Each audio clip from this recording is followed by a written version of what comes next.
He sat in the courtroom, smirking, a titan of industry about to finalize the perfect betrayal, divorcing the wife who built his home and leaving her with nothing but debts and memories. He thought she was a fool, a simple homemaker who wouldn't understand the complex web of shell corporations and hidden accounts he'd woven. He thought his high-powered lawyers had sealed her fate. What he didn't know was that the hearing wasn't an execution. It was a trap. And the woman who just walked in, looking calm and composed, wasn't just a wife. She was his executioner, and she'd brought receipts. The silence in their penthouse apartment was no longer comfortable. It was surgical. It was the sterile, heavy quiet of a museum exhibit, not a home. Erin Thorne had spent 20 years curating this life, turning a cold, glass and steel box overlooking Central Park into a statement of her husband's success. Marcus Thorne, on the other hand, had spent 20 years ensuring she was just another one of his beautiful, well-managed assets. The end came, not with a bang, but with the slide of a single manila envelope across the 18-foot Italian marble island in their kitchen. "I've instructed my legal team to be generous, Erin," Marcus said. He didn't look up from his phone, where he was already fielding stock alerts. His voice was casual, as if discussing a disappointing golf score. "This dissolution, it's just business." Erin's breath hitched. She hadn't been Erin Vaughan in 2 decades. She was Mrs. Thorne. "Dissolution? Marcus, what are you talking about?" "The divorce, darling," he said, finally looking at her. His eyes, the same ones that had once looked at her with adoration, were now flat, bored, and assessing. "We've grown apart. It's time." "Grown apart?" The words felt stupid in her mouth. "We have the benefactors' gala on Friday. Your son, our son, Jason, is flying in from Stanford." "I've already spoken to Jason," Marcus said, cutting her off. "He understands. It's an amicable split."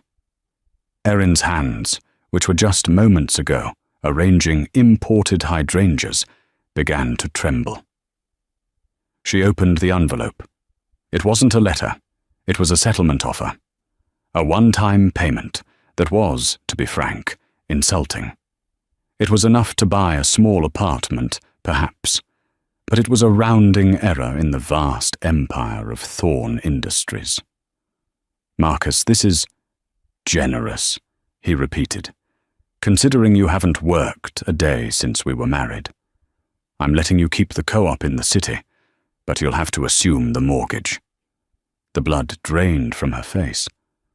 "The mortgage? This apartment has been paid off for 10 years. "Business?" he shrugged, taking a sip of his espresso.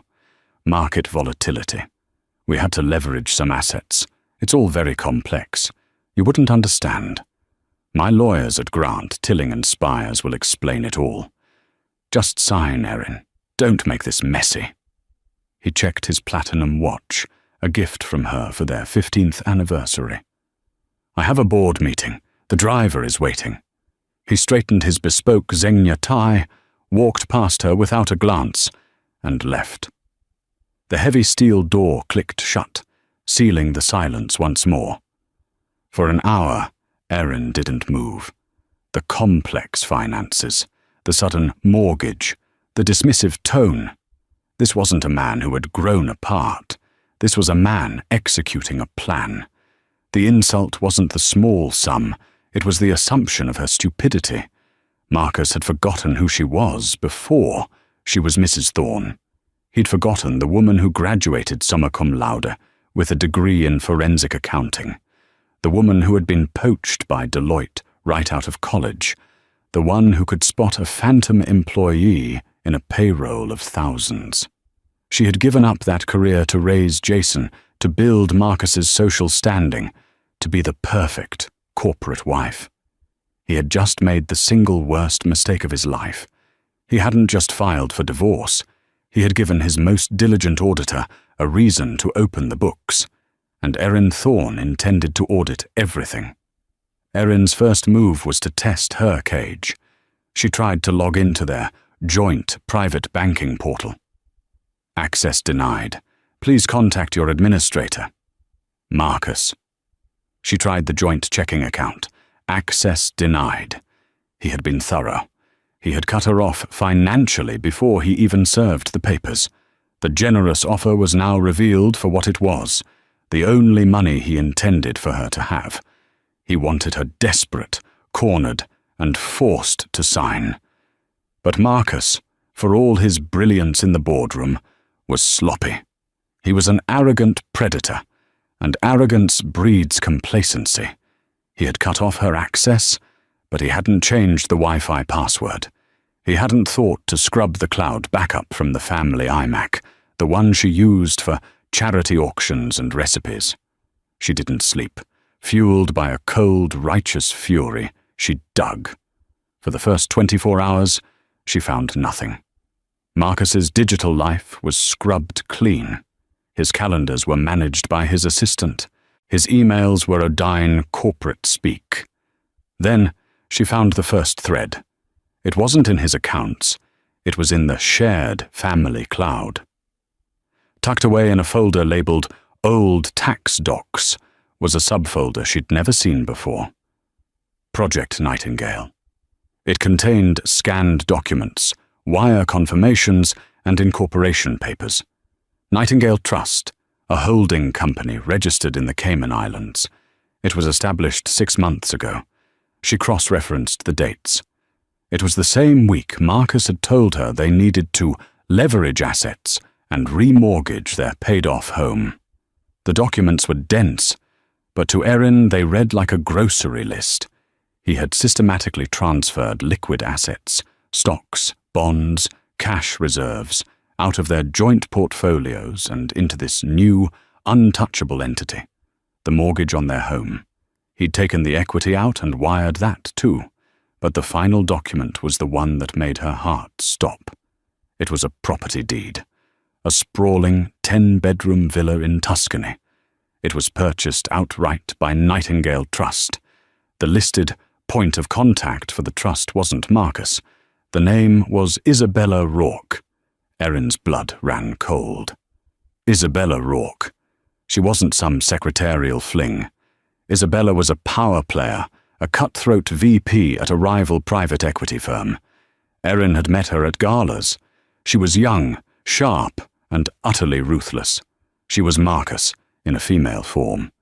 Erin scrolled back through the shared photo stream on the cloud, one Marcus had long forgotten. And there, from a business trip to Geneva 3 months ago, was a photo that had been miscategorized. It wasn't of a Swiss mountain. It was a selfie Marcus had accidentally taken. In the reflection of his sunglasses, clear as day, was Isabella Rourke, asleep in what was clearly a hotel bed. The betrayal was no longer just financial. This wasn't a separation. It was a hostile takeover of her entire life. They weren't just hiding money. They were building a new life on the ashes of hers. The shock subsided, replaced by an icy calm. Erin closed the file. She printed the wire transfers, the deed, and a high-resolution, zoomed-in copy of the sunglass reflection. Marcus thought he was fighting a simple homemaker. He had no idea he was in a war with a forensic accountant who had just been handed the enemy's entire battle plan. She needed a lawyer, not a shark like the ones at Grant, Tilling, and Spires. She needed a giant killer, and she knew exactly where to find one. The offices of Grant, Tilling, and Spires occupied the top 3 floors of the New World Trade Center, a monument of glass and arrogance. The offices of Arthur Vance were on the 4th floor of a pre-war walk-up in Brooklyn, above a pizza parlor that smelled perpetually of burnt garlic. Arthur Vance was a legal relic. He had been a lion in the 80s, a feared litigator who'd taken down 2 Wall Street titans for fraud. But after a personal tragedy, he had semi-retired, taking only cases that interested him. which usually meant cases where he could inflict maximum damage on the kind of men Marcus Thorne aspired to be. Erin sat in his dusty office, surrounded by towers of legal briefs and yellowing case files. Arthur, a man in his late 60s with a shock of white hair and eyes that missed nothing, listened patiently. He didn't interrupt. He just steepled his fingers, watching her as she laid out her story. When she finished, he leaned back in his creaking leather chair. "So, Mrs. Thorne, your husband, this Titan," he said the word with visible disdain, "has offered you a pittance. He's hidden the money. He's got a girlfriend. And he thinks you're a fool. That about sum it up." "Yes," Erin said. "But he made a mistake. He left this." She slid a single, pristine binder across his desk. It was labeled Project Nightingale. Arthur opened it. He flipped through the wire transfers. He saw the Cayman Incorporation papers. He stopped at the Tuscan deed and the name Isabella Rourke. He spent a full minute examining the grainy, zoomed-in photo of the sunglass reflection. A slow, wolfish grin spread across his face. "Good God, girl," he rumbled. "This isn't a smoking gun. This is a tactical nuclear weapon. This is perjury before he's even perjured himself." "It's not enough," Erin said quietly. Arthur raised an eyebrow. "It's not. This is what I've found. This is the low-hanging fruit. This is maybe 30 million, 40 million? My husband's net worth, the real one, is closer to $500 million. This is just the getaway fund, the real money, the money in Thorne Industries. That's where the real fraud is." She leaned forward. "He told me the company was struggling due to market volatility. His company has had a 30% year-over-year growth for a decade. A company like that doesn't just struggle. It's being made to look like it." Arthur stared at her, the grin fading, replaced by genuine respect. "You're a shark, Mrs. Thorne. You're just wearing sheep's clothing. I was a forensic accountant, Mr. Vance," she said. "I've just been out of practice." "Well, welcome back," he said, slamming the binder shut. "Our retainer is $1. We'll collect our fee from his assets when we win. Now, we have a hearing in 6 weeks. He thinks he's going to walk in, his lawyers will present his faked financials, and you'll sign. He's expecting a mouse. We are going to give him a dragon." The next 6 weeks were a blur. Arthur's dusty office became their war room. They subpoenaed everything. Grant, Tilling, and Spires responded with a blizzard of paper, thousands of pages of redacted, useless reports. They were trying to drown Erin in data. They didn't know she could swim. She worked 20-hour days. She reverse-engineered the company's structure. She found the volatility. It was a series of new, high-cost consulting fees being paid out to Aperture Solutions, a Delaware-based LLC. She dug into Aperture. It was a shell company. And who was the signatory on the account? Isabella Rourke. They were systematically devaluing the parent company, Thorne Industries, by siphoning profits into a consulting firm owned by the mistress, all under the guise of operating expenses. It was brilliant. It was subtle. And Erin now had the bank-to-bank transfer records to prove it. But she still needed the final piece.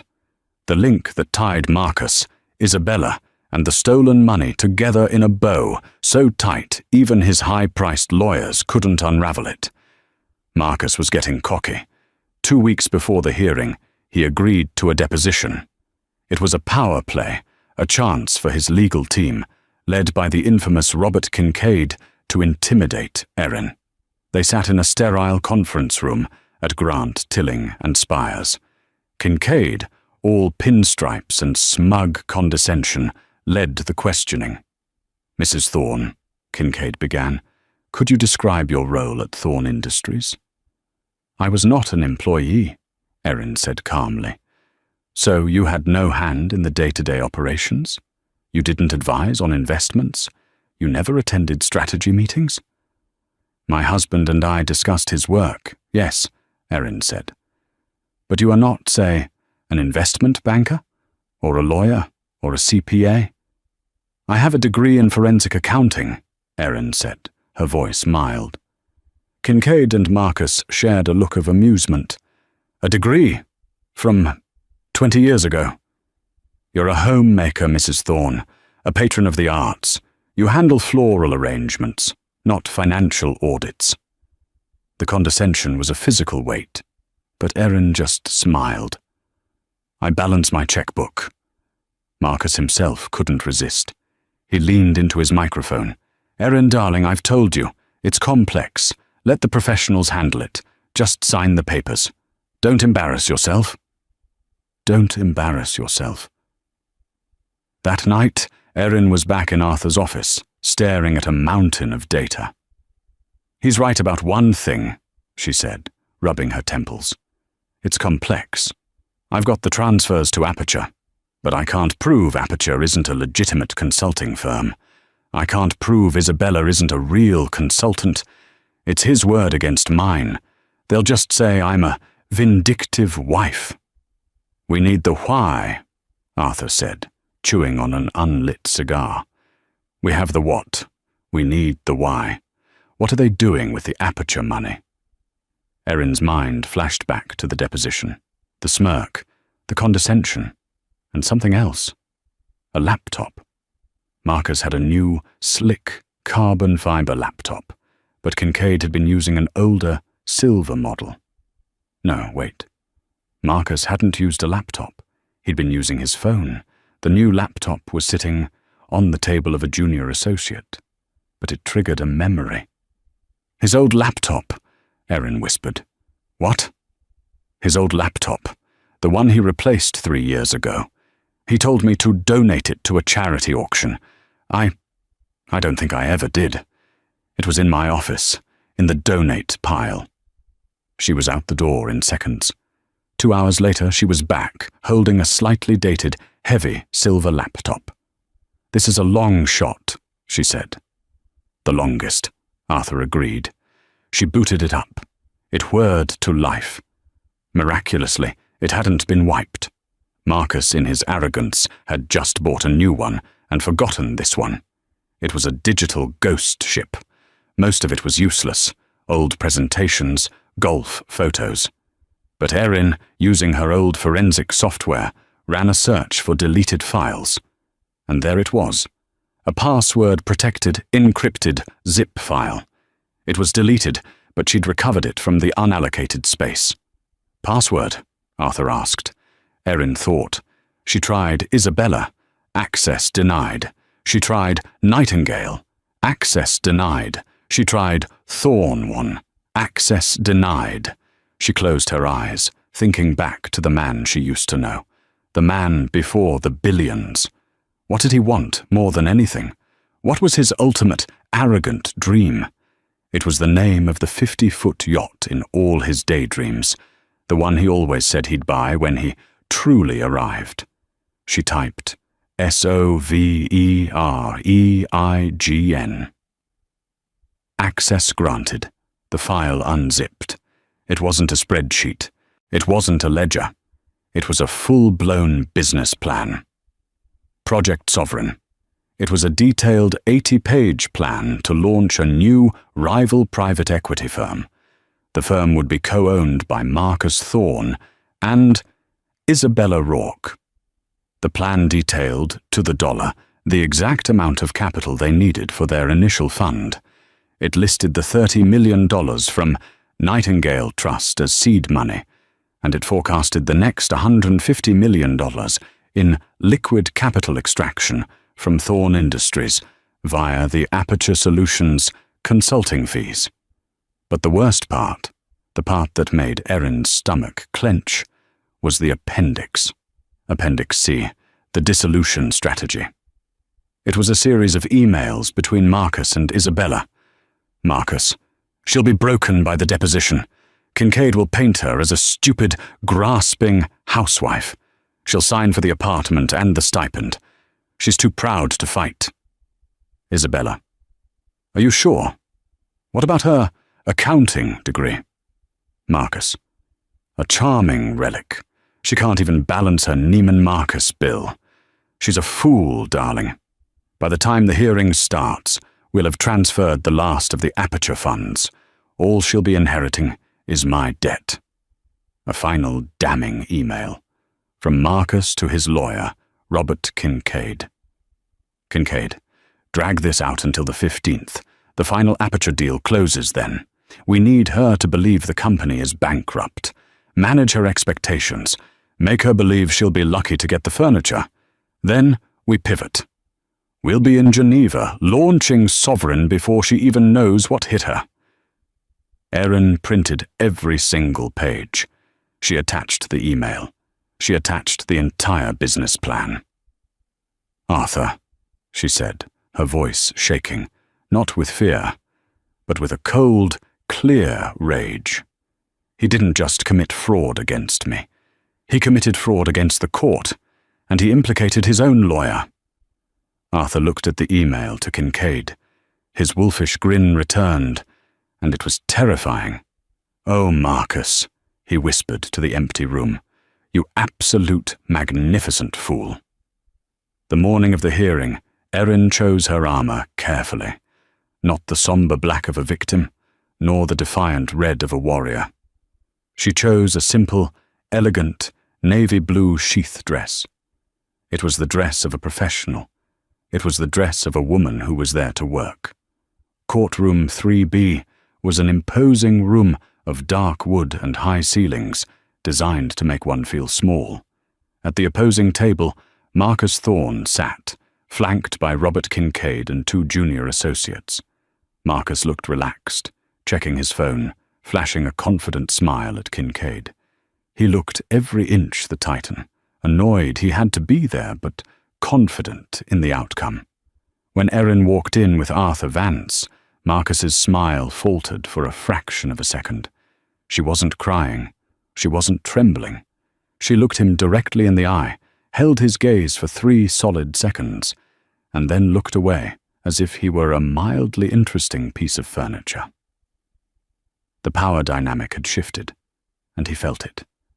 Judge Evelyn Reed, a woman known for her impatience and her razor-sharp intellect, entered. "I've read the preliminary briefs," she said, her voice cutting through the silence. "Mr. Kincaid, your client's financials paint a bleak picture. A company on the verge of insolvency, is that correct?" "That is correct, Your Honor," Kincaid said, standing.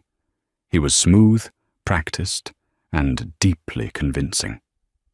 "As you'll see from our submitted Schedule A, Thorne Industries has suffered catastrophic losses due to market volatility. Mr. Thorne, in an admirable effort to save the company, has even taken on significant personal debt, leveraging his personal properties." He gestured to Erin.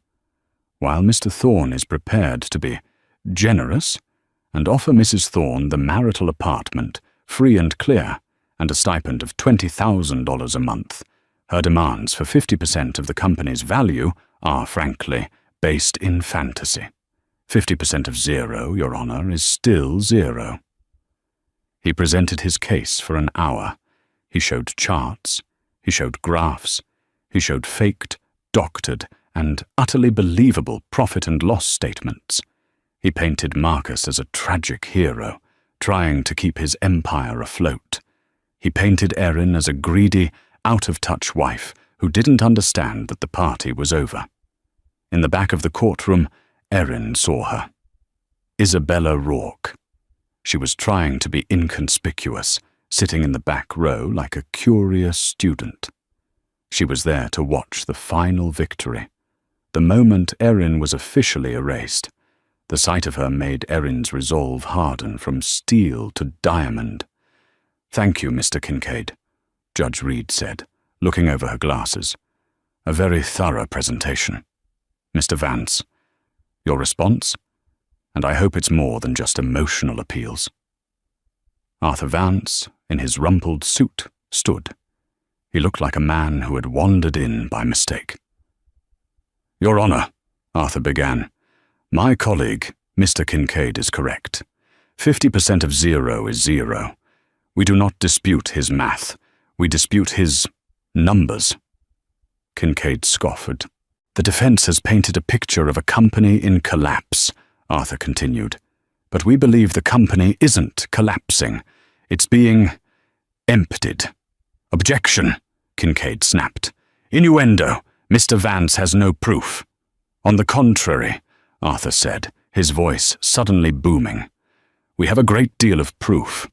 But my client is far more qualified to explain the data than I am.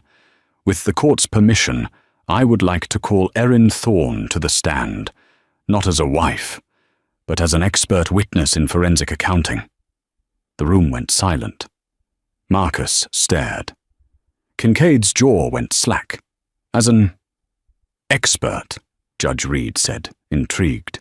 "She holds a degree, summa cum laude, in forensic accounting from the University of Pennsylvania," Arthur said. "She was, until her marriage, a senior auditor at Deloitte. She is, in fact, the only person in this room who has done a full, unredacted audit of Thorne Industries." Judge Reed looked at Erin, then at Kincaid. "Mr. Kincaid, your objection?" Kincaid was on his feet, sputtering. "Your Honor, this is absurd. She is the plaintiff. She cannot be an objective expert. She's a homemaker." Erin spoke for the first time, her voice clear and carrying. "Tell me, Mr. Kincaid, what's the prudent man rule in asset allocation?" Kincaid blinked. That's a basic fiduciary principle. Or Sarbanes-Oxley, Section 3022, Erin continued, her voice gaining strength. "The one that requires CEOs to personally certify the accuracy of their financial statements. I'm sure you and Mr. Thorne are very familiar with it." Judge Reed slammed her gavel. "Silence, Mr. Kincaid. Your objection is noted and overruled. I want to hear this. Mrs. Thorne, take the stand." Erin walked to the stand. She didn't look at Marcus. She didn't look at Isabella. She looked only at Judge Reed. She was sworn in. "Mrs. Thorne," Arthur began, "please examine Schedule A, the financial summary provided by the defendant. Do you recognize these numbers?" "I do," Erin said. "They are the same numbers submitted to the IRS and the SEC.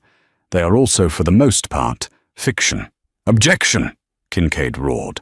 "She's slandering my client." "Overruled," Judge Reed snapped. "Continue, Mrs. Thorne, and you had better be able to back this up." "I can, Your Honor," Erin said. She turned to the projection screen. "Mr. Vance, please bring up Exhibit A. This is the profit and loss statement from Thorne Industries. As Mr. Kincaid pointed out, operating costs have tripled in the last 6 months, specifically under consulting and professional fees. These fees, totaling $150 million, are the sole reason the company is now appearing to operate at a loss." Kincaid relaxed. This was expected. "Your Honor, as we've stated, Thorne Industries required extensive high-cost consulting to navigate this volatile market. This is prudent business." "Really?" Erin said. "Because Exhibit B. These are the incorporation papers for the consulting firm, Aperture Solutions, LLC. It was formed 6 months ago. It has no other clients. It has no website. It has no employees. Its registered agent and sole signatory is Ms. Isabella Rourke." She pointed to the back of the courtroom. "The woman sitting in the 3rd row, in the grey suit." Isabella froze, her face a mask of terror. Marcus shot to his feet. "This is irrelevant. My business relationships are my own." "Sit down, Mr. Thorne," Judge Reed commanded. "Mrs. Thorne, continue." "Aperture Solutions, Your Honor, is a shell company. A mechanism to siphon $150 million in marital assets out of the company and into a private account before this hearing, to defraud both myself and this court of a fair valuation." "Proof!" Kincaid yelled, now visibly sweating. "You have no proof of intent. It's a legitimate, if new, business." "I'm glad you brought up intent," Erin said, her voice dropping to an icy calm. "Mr. Vance, please bring up Exhibit C." The screen lit up with the cover page, Project Sovereign, a new paradigm in private equity. Marcus Thorne's face went white. He looked like he'd been shot. "This," Erin announced, "is an 80-page business plan recovered from my husband's own laptop. It details explicitly a plan to launch a new firm, Sovereign Capital, with his partner, Isabella Rourke. It lists their starting capital. First, $30 million from Exhibit D, the Nightingale Trust in the Cayman Islands, funded by the illegal mortgage on our marital home. And second, $150 million extracted from Thorne Industries via the Aperture Solutions consulting fees." The courtroom was in stunned silence. Judge Reed was leaning so far over her desk she was almost out of her chair. "This is," Kincaid stammered, This is privileged. It's stolen." "It gets worse, Mr. Kincaid," Erin said, making eye contact with him for the first time. "Because the plan also included a strategy for this exact hearing. Exhibit E." The email appeared on the screen, the email from Marcus to his lawyer. "Kincaid, drag this out until the 15th. We need her to believe the company is bankrupt. Manage her expectations. Make her believe she'll be lucky to get the furniture." Robert Kincaid turned a pale shade of green. He looked at Marcus with pure hatred. He had just been thrown under the bus in open court by his own client. "Your Honor," Kincaid whispered, I need to recess. I may have a conflict of interest." "You're not going anywhere, Mr. Kincaid," Judge Reed thundered, her face crimson. "You have been party to a conspiracy to commit fraud against this court. This is the most egregious, arrogant, and criminal act of perjury I have ever seen in my 30 years on the bench." "And I have one more thing," Erin said, her voice shaking with the last of her adrenaline. "Your Honor, Marcus and Isabella weren't just careless. They were arrogant, and arrogance gets loud. Mr. Vance, play the audio file." Arthur hit the button. A clear digital recording filled the room. It was from the cloud backup. It was a voice memo accidentally recorded. Isabella's voice, laughing. "I saw her in the deposition. She looked so pathetic. Forensic accounting. Did she really think she could find it?" Marcus's voice, deeper, smug. "Don't worry, darling. Kincaid has her. She's a fool. By this time next week, she'll be measuring drapes in a one-bedroom rental, and we'll be in Geneva, closing the Sovereign Fund. She'll get her furniture. We'll get the world." The audio clicked off. Marcus Thorne sat down, heavily, as if his bones had turned to dust. Isabella Rourke was openly weeping, trying to push her way to the exit, only to be stopped by a court bailiff. Erin Thorne looked at her husband. The smirk was gone. The Titan had fallen. All that was left was a small, pale, terrified man. She turned back to the judge. "Your Honor," she said, her voice strong and clear, "I have no further evidence. I believe the documents speak for themselves." The sound of Judge Reed's gavel was not a simple tap. It was a cannon shot, a definitive explosive end to the war Marcus Thorne had so confidently begun. The shockwave of her verdict silenced the entire courtroom, freezing everyone in a tableau of disbelief and ruin. "Order!" Judge Reed thundered, her voice cutting through the stunned gasps. She pointed a trembling, furious finger directly at Marcus, whose face had gone from a waxy white to a blotchy, apoplectic red. "Mr. Thorne, you are found in criminal contempt of court. Your testimony, your filed financials, and your entire presentation to this body are a grotesque work of fiction." You have not just committed perjury, sir. You have attempted to make a mockery of this entire institution. She, Marcus stammered, rising unsteadily from his chair. The mask of the Titan was gone, ripped away to reveal the small, pathetic man beneath. You can't do this. This is my company. I built it. She's lying. Sit down, Mr. Thorne, Judge Reed roared. You are in no position to speak. Objection, Robert Kincaid croaked, his voice cracking. He was visibly shaking, his own legal career flashing before his eyes. Your Honor, I must ask for a recess. Based on this new, falsified evidence. I may have a conflict of interest. I was acting on information provided by my client. Judge Reed's gaze, now molten with contempt, swung to him. A conflict, Mr. Kincaid?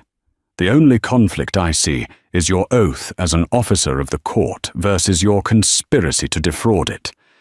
That email, she gestured to the screen, where Marcus's damning words still glowed, make her believe she'll be lucky to get the furniture, is not new evidence. It is your indictment. You are not an officer of the court in this matter. You are a party to the fraud. Your conflict is noted, as is your complicity.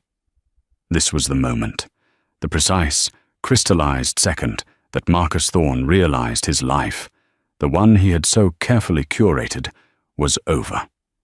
The invincibility he had worn like a bespoke suit evaporated. In its place, a primal, narcissistic rage erupted. "Erin!"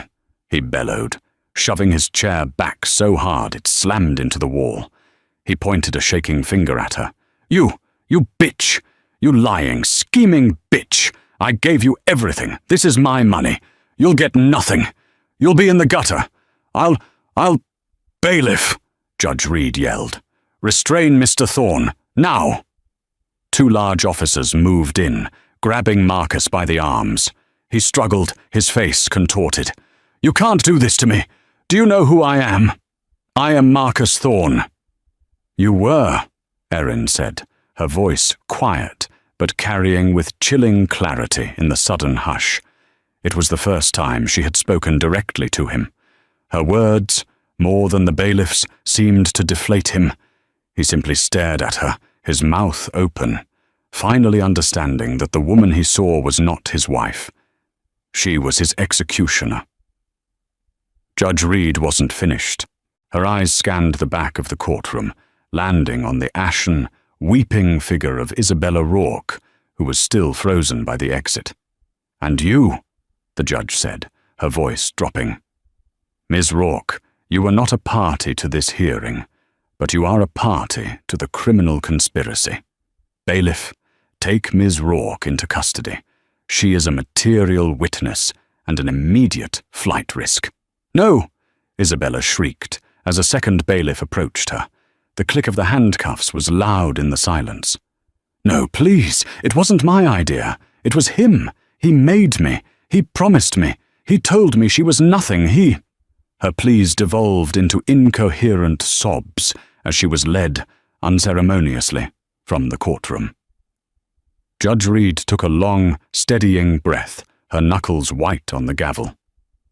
"Now," she said, her voice returning to a cold, judicial calm. "As for the civil matter of this divorce, which has now become a criminal matter of asset recovery."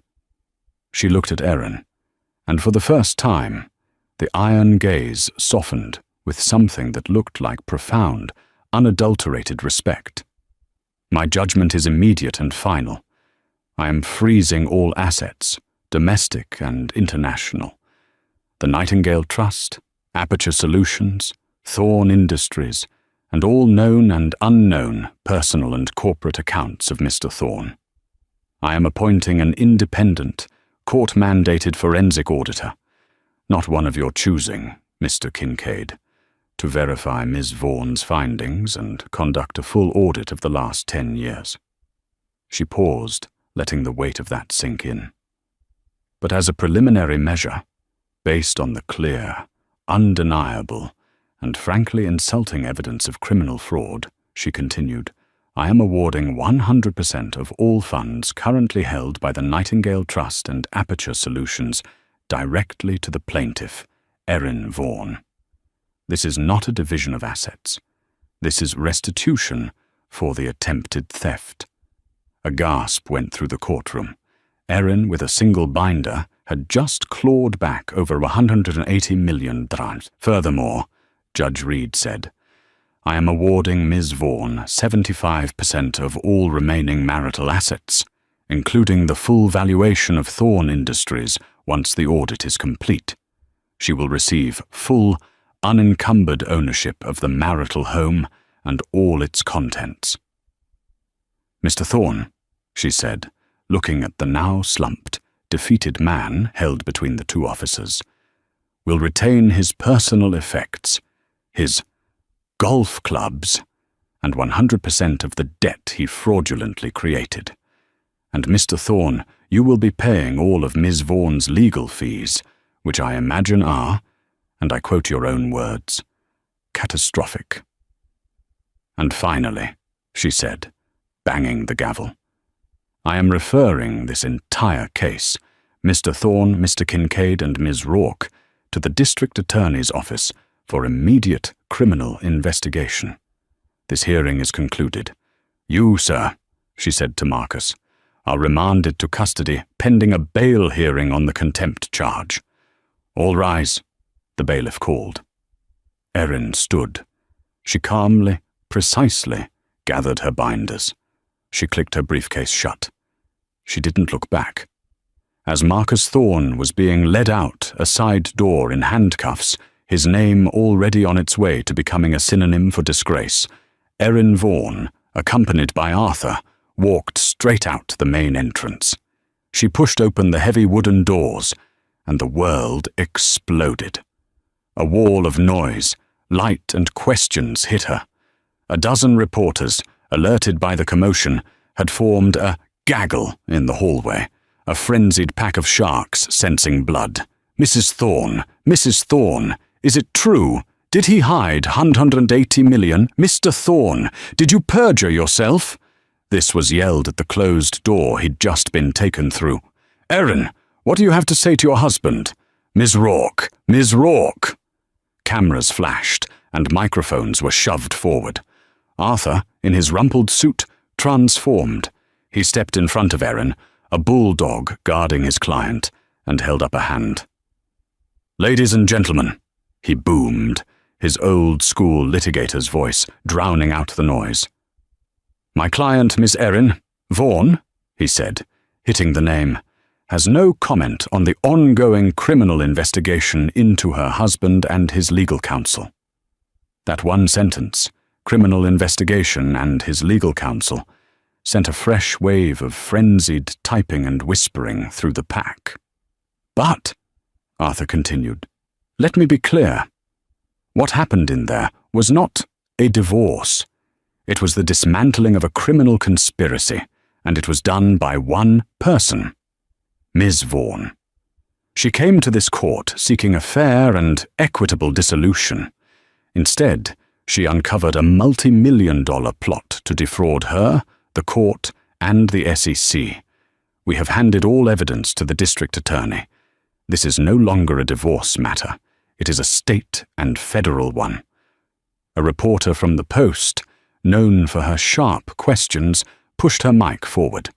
Ms. Vaughan, Kincaid's opening statement called you a grasping, foolish housewife who didn't understand finance.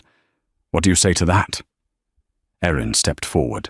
The flashes were blinding, but her gaze was steady. She leaned into the microphones, her voice cool and clear. Mr. Thorn and his lawyers made a critical, and, as it turns in, criminal error. They believed I was a foolish housewife. They forgot I'm a forensic accountant. She looked directly into the camera. The numbers don't lie.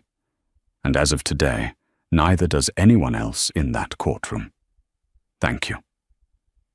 She and Arthur moved as one, parting the sea of stunned reporters and walking toward the elevators, leaving the entire collapsing circus behind them. The contrast of Arthur's dusty, fourth-floor walk-up office was almost comical. The only sound was the hum of an ancient window AC unit and the distant traffic of Brooklyn. Arthur, having hung up his jacket, was on the phone with the pizza place downstairs. "Yeah, large pepperoni. And what? A Diet Coke? You're killing me, Erin. And a large regular Coke. And garlic knots. Lots of garlic knots.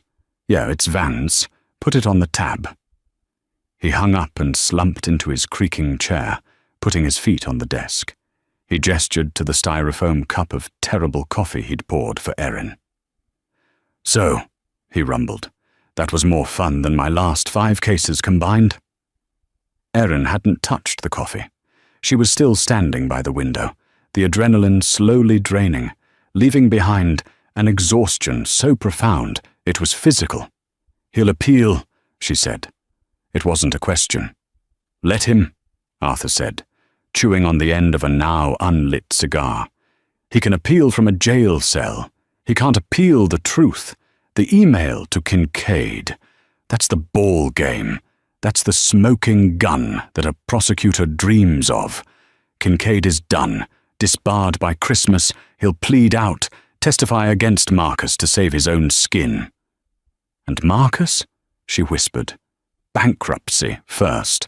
He'll try to file Chapter 11 to protect Thorn Industries and bog you down in court for a decade. But the judge was smart. She froze everything. The independent auditor, our auditor, goes in tomorrow, and they won't be looking at the faked books Kincaid gave them. They'll be looking at the real books, the ones you found." He leaned forward, his voice serious. "He's facing 10 to 15 years, Erin. This isn't a white-collar, slap-on-the-wrist fine. This was a conspiracy to defraud the court. Judges take that personally." "The money," Erin said, turning. "The 180 million, the 75%. He'll just hide it." "No," Arthur said with a wolfish grin. "He can't. The Nightingale and Aperture funds are already frozen by order of a U.S. court. The Cayman banks will comply. That's your restitution. It's yours, free and clear. The 75% of the rest, that'll be a fight. But it's a fight we'll win. You are, as of 3 hours ago, an exceptionally wealthy woman, Erin Vaughan. You're also notorious." The word hung in the air. Notorious. The penthouse, when she returned, was just as she'd left it. A sterile, silent museum. But it was no longer his. It was hers.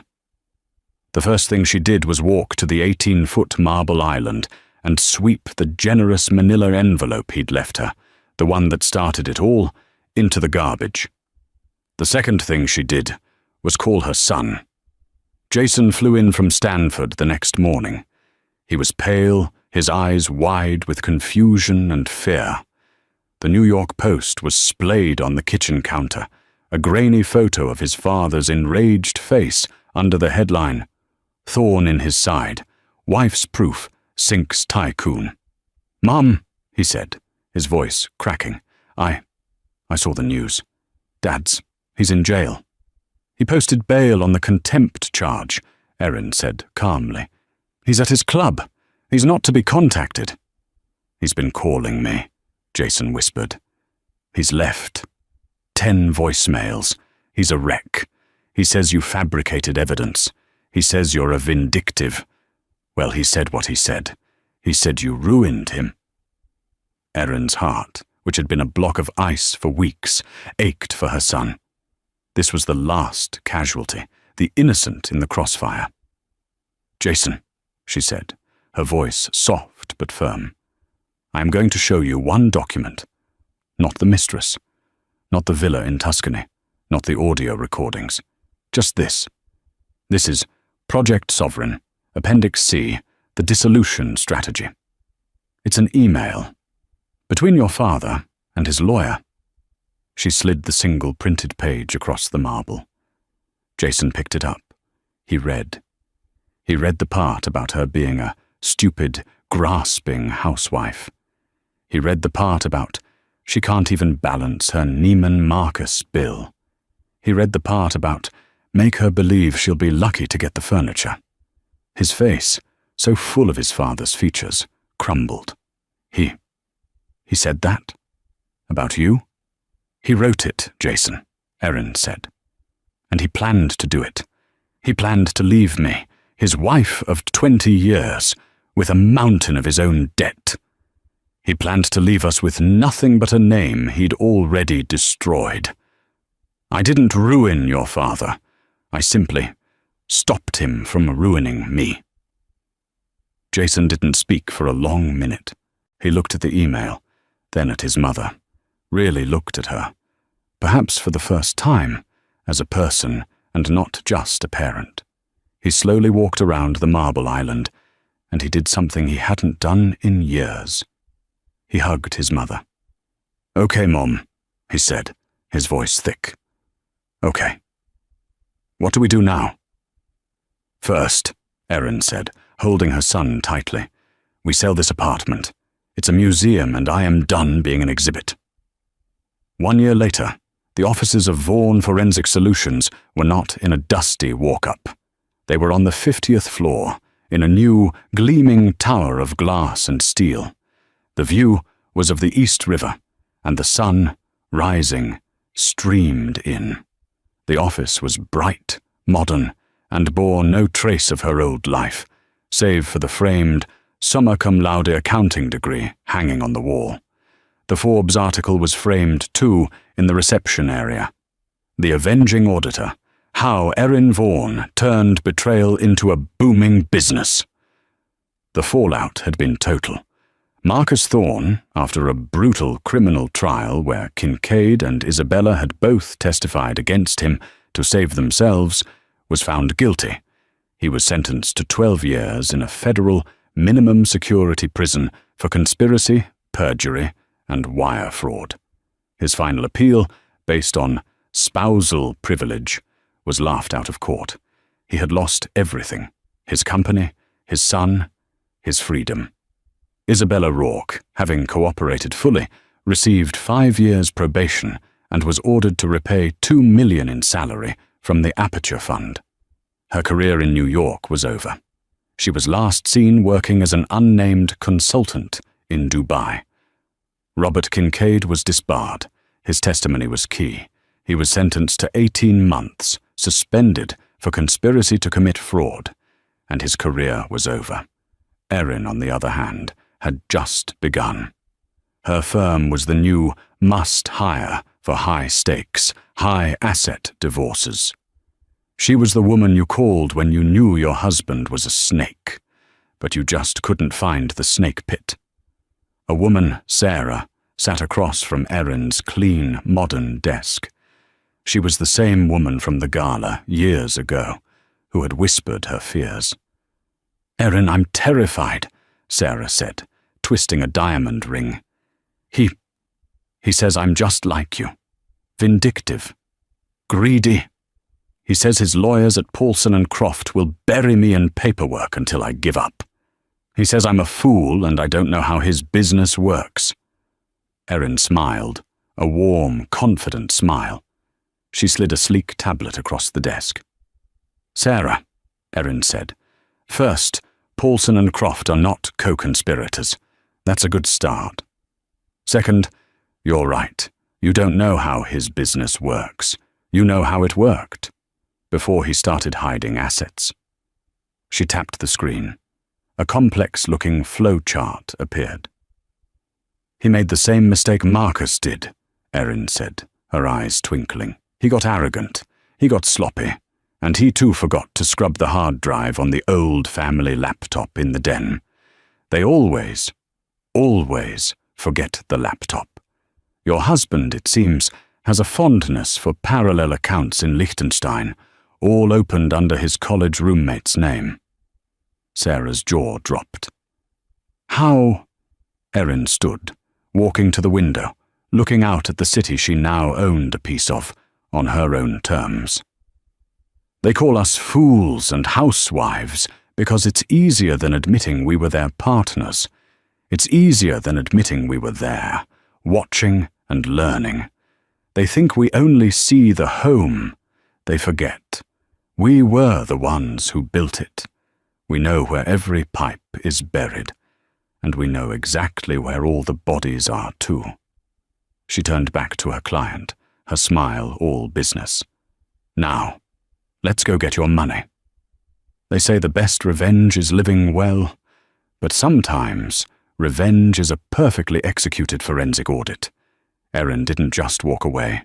She walked away with her head held high, her integrity intact, and the entire kingdom her husband tried to steal. She turned her greatest pain into her greatest power. What do you think was the most satisfying part of Marcus's downfall? Was it the email to his own lawyer? Or was it the audio recording that sealed his fate? Let me know in the comments below. This story is a powerful reminder that you should never, ever underestimate the person you're betraying. They might just be keeping better records than you are. If you loved this story of karmic justice, please hit that like button. Share this video with someone who needs to see a cheater get what they deserve, and make sure you subscribe to the channel. We have more stories of betrayal and dramatic reckonings coming your way. See you next time.